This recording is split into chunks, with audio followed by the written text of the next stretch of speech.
Hi everyone and welcome to the introductory PowerPoint presentation for the Higher Business Management class 2020-21. There are just a few things that we would like to say to you to introduce you to the course and to allow you to find out what you're actually going to be learning this year. Why study Higher Business Management? Well, one really good thing about business management is that it's relevant to real life. A lot of the things we talk about, you'll hear on the news, you'll find out in newspapers, etc. You can see on news articles on the internet. So it is very relevant to what's going on out there in the world. It's also interesting. We cover lots and lots of different aspects of businesses, and I'm sure you'll find them interesting. One great thing about Higher Business Management is that the course assumes no previous knowledge.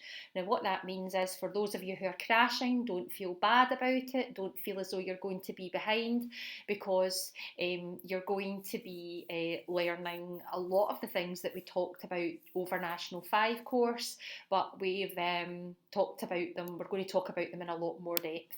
The content's engaging as it's constantly being updated. One of the problems with our job is we find that we are always having to revisit our notes, presentations, any of the tasks you're doing, because the content is constantly changing as things are changing in the world out there. It's part of a large number of courses at college or university. A lot of pupils that we see want to do things like they want to do business, they want to do international business, they want to do things that are business related, even going into things like accountancy, going into banking. All those sorts of things are all very relevant for business management. So a large number of courses at uni will have some form of business in there. And finally, it's very helpful for a large number of jobs. And of course, if you fancy some time in your life setting up your own business. I've taught a large number of pupils over the years who have decided that working for someone else is not for them, and they've decided to open up their own business. So this gives them a lot of great skills to enable them to do that. Just a wee bit of information on the course now. The course is split up into 3 units that you're going to be covering over the course of this year. Some of you may find that your teacher, you may have more than one teacher. So what we tend to do is have different teachers concentrating on different aspects of the course so that you're not getting too confused. The first unit is what we call Understanding Business, and that's generally about why businesses exist, how they're made up, different objectives they have, factors affecting businesses, different people who can have influences on the business, and we call this Understanding Business. The way the business is structured is another one. The second unit is what we call the Management of People and Finance. So we're looking here at HR issues, human resources. People are a big resource in organisations, and how we treat the staff that work for us.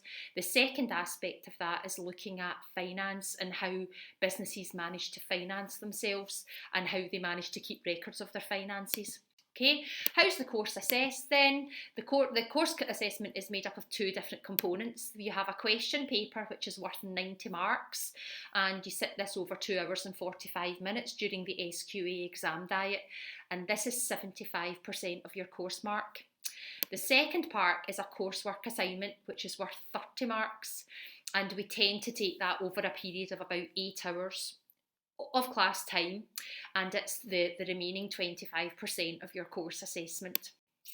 The question paper, just very quickly, is set by the SQA, as I've said, and taken during the main exam diet.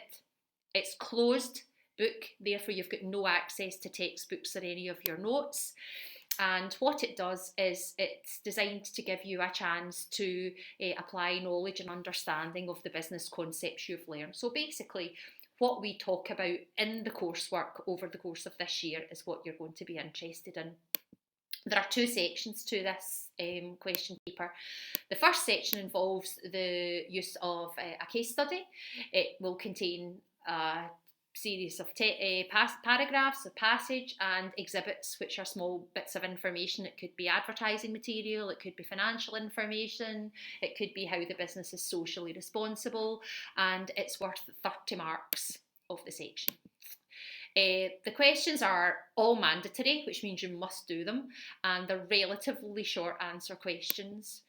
They all have to be answered, as I've said. You don't get any choice, and the questions are between 1 and 8 marks. What I will say is the 1 markers are very rare, and you tend to probably only get 1 8 marker in your paper. The questions tend to be based on the case study. The answers will not necessarily be in there. If they are, you're going to have to expand on them, so it's not going to be a straight copy. There's going to have to be some kind of impact or something there. You can use words from the case study, but you will be, as I've said, you'll need to expand your answers. The second section then that's worth the remaining 60 marks, and you're going to have 4 15-mark sections there. Okay, the questions once again could be between 1 and 8 marks, just the same as before. The 1 markers are very rare, and the 8 marker could be in this section or it could be in the last section, but you tend to only get 1 of them. It's going to be based on the following 5 areas of study, and those the 5 areas of study, I have to say, are the 5: understanding business, marketing, operations, people and finance. Once again, all the questions have to be answered. Just a very, very quick note on command words. They are obviously used in your exam paper. The unit assessments we don't do anymore, so you don't have to worry about those, and they're designed to give you a guide as to how you're going to answer the questions. The main command words we use are identify, which is very rare for higher because it's, that's far too straightforward. Same with outline, you don't tend to get that at higher as well. Describe, discuss, compare, distinguish, justify and explain are your main ones, and these will be discussed in more detail later in the course. Just a very, very quick talk about the coursework assignment. It's worth 30, it's completed in school and sent to SQA to be marked, and the marks are awarded in a number of ways. The intro gives you 2, the research 4, the analysis and interpretation is a big section, it's your 13 marker, and the conclusions and recommendations, they are 10 as well. And to collate and report your findings, in other words, if it's in a good state to be handed in, then you get a mark for that as well. Okay, just a few revision tips then. You obviously have to revise, especially if you're crashing and you've not done this before. It's really important that you revise everything as you go along. There's a lot of course content here, and we would highly recommend that you study it as you go along. It's not difficult, there's just a lot to it.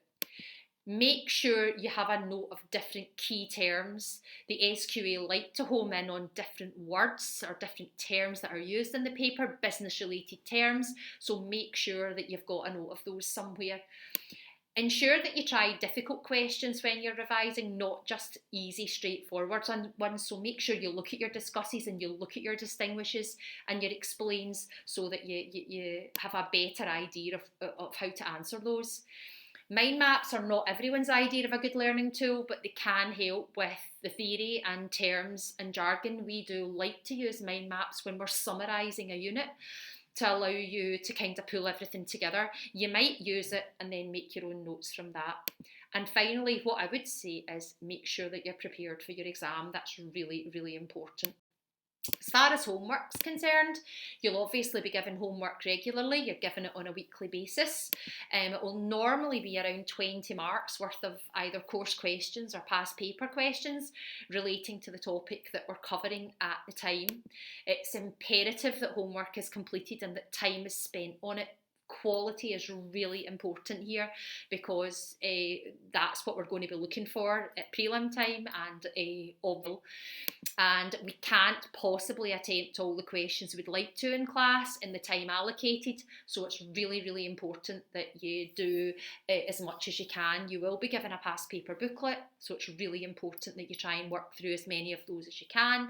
And remember, your teachers are always there to help you if you want any assistance with any questions, or you want them marked to get an idea of how you're done. We're here to do that.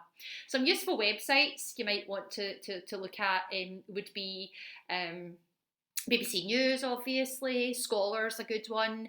We've got access to some Scholar materials, but I don't think Renfrewshire Council are actually buying into that anymore. SQA has also got some really good stuff through their understanding standards, through the past paper questions, solutions, all that sort of stuff. Tutor2U is an English-based website, but still has some really good materials that help us with the Scottish-based hires. And there is actually the Bright Red books we use sometimes in class. There actually is a really good website on there that you can get some tasks and some videos and things like that. And if you find any others that you think would be useful, then give us a shout. Thanks very much for that.